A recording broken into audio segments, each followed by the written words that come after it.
नमस्कार, मी सुवर्णा जोशी। बुलेटिनच्या सुरुवातीलाच एक महत्त्वाची बातमी आपण बघणार आहोत। ही बातमी आहे रिया चक्रवर्ती संदर्भातली। रिया चक्रवर्तीच्या घरी एनसीबीची टीम दाखल झालेली आहे। आता रियाला अटक होते का हे पाहावं लागेल।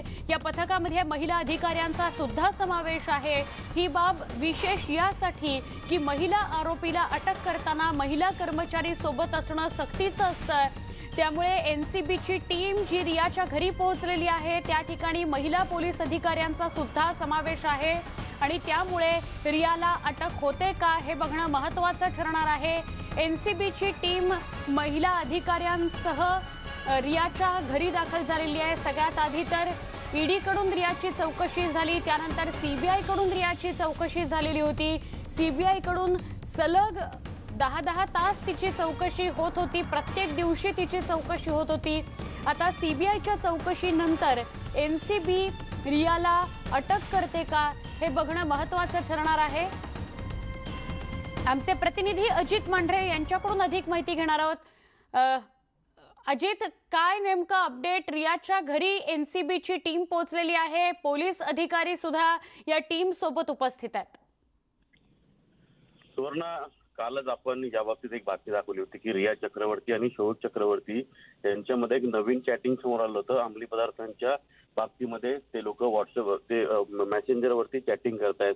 या चॅटच्या आधारे शोविक चक्रवर्ती चौकशी करण्याकरता त्याला एनसीबीच्या अधिकाऱ्यांनी बोलवलं होतं, पण तो आला नाही असं कळतंय। तर तत्पूर्वी एनसीबीचे काही अधिकारी जे आहेत ते रिया चक्रवर्तीच्या घरी गेलेले आहेत। त्या ठिकाणी शोविक चक्रवर्तीला चौकशी करता ताब्यात घेतील अशी शक्यता निर्माण झालेली आहे।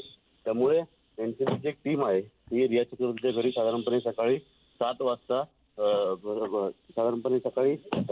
त्याच्या घरी पोहोचलेली आहे। एनसीबीची टीम जी आहे ती त्याची चर्चा करते आहे। त्यामुळे त्याला आता एनसीबीच्या कालमध्ये घेऊन येतील अशी शक्यता आहे।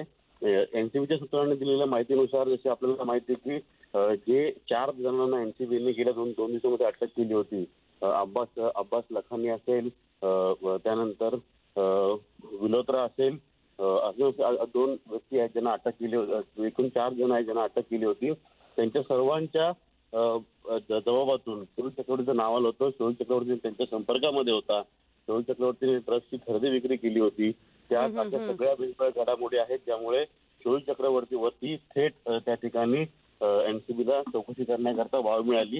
म्हणून एनसीबीने जराही वेळ न दवडता शोविक चक्रवर्तीला ताब्यात घेण्याकरता त्याच्या घरी पोहोचलेले आहेत। रिया चक्रवर्तीचे चॅट समोर आलेलं आहे, पण तुर्तास रिया चक्रवर्तीला ताब्यात घेतलं जाणार नाही किंवा ऍक्च्युली अजित अधिक या सगळ्या संदर्भात संवाद साधायचा आहे, कारण असं कळतंय की सर्च ऑपरेशन सुद्धा रिया आणि शोविकच्या घरी सुरू आहे। त्याविषयी अधिक आपण बोलूया, पण रियाच्या इमारती बाहेरून आमचे प्रतिनिधी अधिक माहिती देत आहेत, ते आधी बघूयात। वासिद ने अपनी पूछताछ में महत्वपूर्ण जानकारी बताई है नारकोटिक्स कंट्रोल ब्यूरो को। उसने कहा है कि एक सोहेल नाम का शख्स है जिसकी तलाश सरगर्मी से नारकोटिक्स कंट्रोल ब्यूरो कर रहा है। सोहेल एक बहुत बड़ा ड्रग डीलर है मुंबई का, जो विदेश से ड्रग्स की कंसाइनमेंट बुला के अब्बास नाम के एक शख्स को देता था और अब्बास के जरिए ही वासिद तक ये ड्रग्स जाती थी।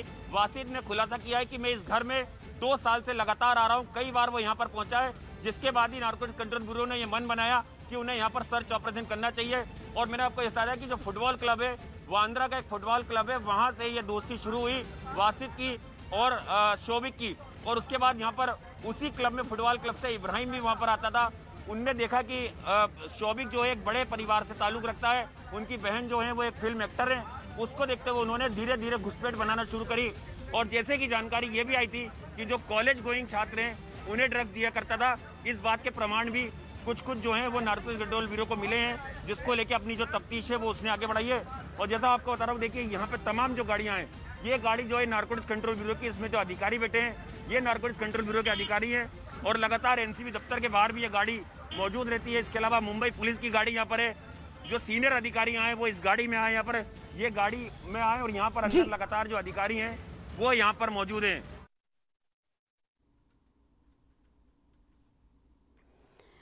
आमचे प्रतिनिधी अजित मांढरे आपल्या सोबत आहेत। अजित, जर हा सगळा संवाद आपण आपल्या प्रतिनिधींचा ऐकला असेल, बासित नावाच्या फुटबॉल क्लबमध्ये एका व्यक्तीची शोविकची ओळख झाली आणि असंही कळतंय की आता शोविक आणि रियाच्या घरी सर्च ऑपरेशन सुद्धा सुरू आहे। आपण अजित काय सांगू शकाल या सगळ्याविषयी?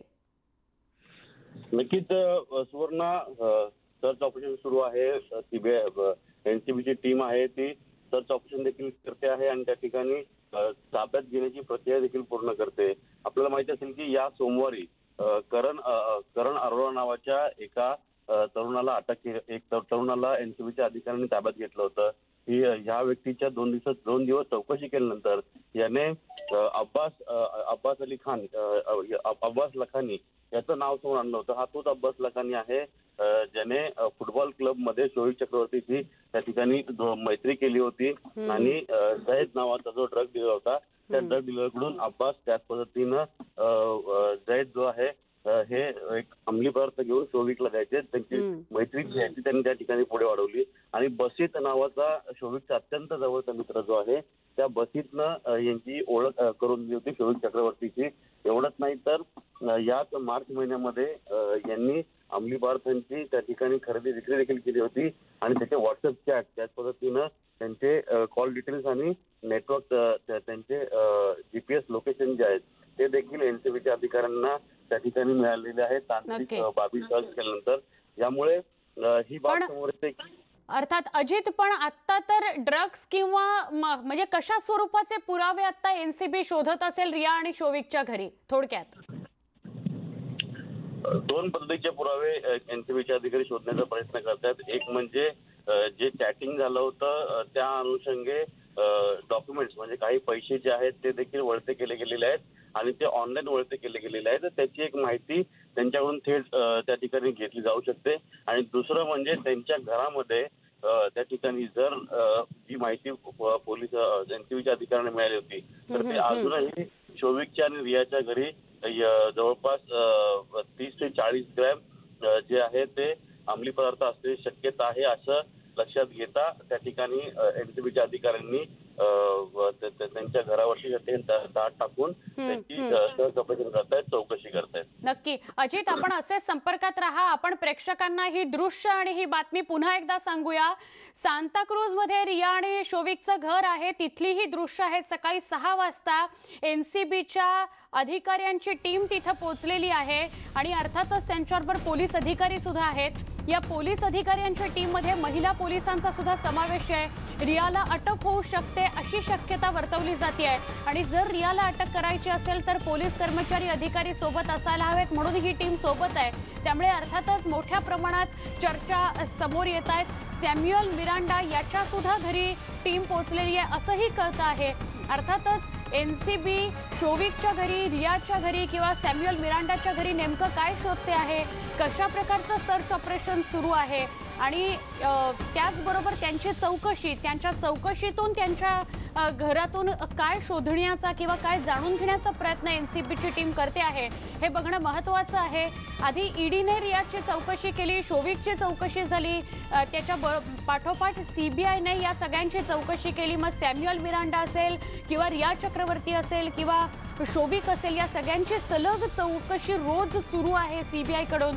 आणि आता आपण बघतोय एनसीबी कडून कालच्या घडामोडी किंवा आज रियाच्या घरी सकाळी 6 वाजता एनसीबीची टीम पोहोचलेली आहे। सांताक्रूजच्या इथलं घर आणि त्याच्या खालची ही दृश्य आपण बघतो आहोत। एनसीबीचे अधिकारी, पोलीस त्यांच्या सोबत आहेत आणि सर्च ऑपरेशन सुरू आहे, चौकशी सुरू आहे। आता नेमकं काय घडतं, रियाला अटक होते का, शोविकला ताब्यात घेतलं जातं का, हे सगळं बघणं महत्त्वाचं आहे। एनसीबीची ही कारवाई आहे। 3 वेगवेगळ्या यंत्रणा या सगळ्या तपासामध्ये गुंतलेल्या आहेत, लागलेल्या आहेत।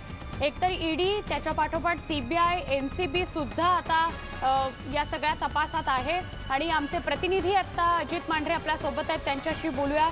अजित, सकाळच्या वेळेला अगदी 6 वाजता सकाळी पहिल्या प्रहरी 6 वाजता एनसीबीची टीम पोहोचलेली आहे रियाच्या घरी। काय सांगाल, काही महत्त्वाचे पुरावे हाती लागले असतील आणि गरज पडली तर लगेच सॅम्युअल काय किंवा शोविक काय किंवा रिया काय यांना ताब्यात घेता येईल असं सगळं चित्र आहे असं म्हणता येईल आपल्याला? नक्कीच एनसीबीच्या सूत्रांनी दिलेल्या माहितीनुसार आत्ताच त्यांनी माहिती दिली आहे. सॅम्युअल मिरांडाला ते ताब्यात घेण्याकरता एनसीबीची टीम जी आहे ती त्याच्या घरी पोहोचलेली आहे. त्याला ते ताब्यात घेऊन एनसीबीची टीम जी आहे ती बलाढ्य येथे त्यांचं जे कार्यालय आहे त्या ठिकाणी येणार आहे आणि त्याची चौकशी करून गरज पडल्यास त्याला अटक देखील करू असं देखील एनसीबीच्या अधिकाऱ्यांचं म्हणणं आहे. कारण का आपल्याला माहिती असेल तर शोविक चक्रवर्तीने सॅम्युअल मिरांडा याला त्या ठिकाणी 5 ग्रॅम ते 50 ग्रॅम ड्रग्सच्या बदल्यामध्ये 10 लाख रुपये देण्याचा एक मेसेज जो आहे, व्हॉट्सअप चॅट जो आहे, तो पुरावा एनसीबी अधिकाऱ्यांच्या हाती लागला होता आणि त्या अनुषंगे त्यांनी ती संपूर्ण चौकशी सुरू केली होती. पुढे गुन्हा देखील दाखल झाला होता आणि टप्प्याटप्प्याने करण अरोरा असेल, अब्बास लखानी असेल, बशीर परिहार असेल आणि त्यानंतर जैद विलोत्रा असेल, हे सगळे जे आहेत ते एनसीबी अधिकाऱ्यांच्या त्या ठिकाणी ताब्यामध्ये आले आणि त्यांना अटक करण्यात आलेली आहे. ती माहिती मिळते त्यानुसार सॅम्युअल मिरांडाच्या घरी देखील अंमली पदार्थ जे आहेत त्यांची सर्च ऑपरेशन देखील एनसीबीच्या अधिकाऱ्यांनी सुरू केलेलं आहे. पण याहीपेक्षा महत्वाचं म्हणजे जे 10 लाख नक्की म्हणजे अजित आता या घडीला एनसीबी कडे इतके तर पुरावे आहेत की रियाला काय किंवा शोविकला किंवा सॅम्युअल मिरांडाला ते ताब्यात घेऊ शकतील चौकशी करता? नक्कीच रियाचं स्पष्टपणे सांगता येणार नाही, मात्र शोविक आणि सॅम्युअल मिरांडाला यांना पूर्णपणे ताब्यात घेण्याकरता त्यांच्याकडे पुरावे आणि जबाब देखील आहेत. कारण का 4 जणांना अटक केलेलं आहे. ते 4ही जण शोविकच्या सतत संपर्कामध्ये होते आणि सतत शोविकनं त्यांच्याकडून अंमली पदार्थ घेतलेले आहेत, विकलेले आहेत, हे ठोस पुरावे मिळालेले आहेत. त्यामुळे नक्की अजित, खरं तर ही सगळी महत्वाची माहिती आहे. समज गैरसमज सगळे पसरतात आणि खरं तर या गोष्टीची स्पष्टता केल्याबद्दल की काय नेमकं घडू शकतं. धन्यवाद आणि अधिक माहिती दिल्याबद्दल. आमचे प्रतिनिधी अजित आपल्या सोबत होते. आपण या सगळ्या घडामोडींवर लक्ष ठेवून असणार आहोत. आत्ता एक छोटासा ब्रेक, लगेच भेटू. पहा फक्त न्यूज 18 लोकमत.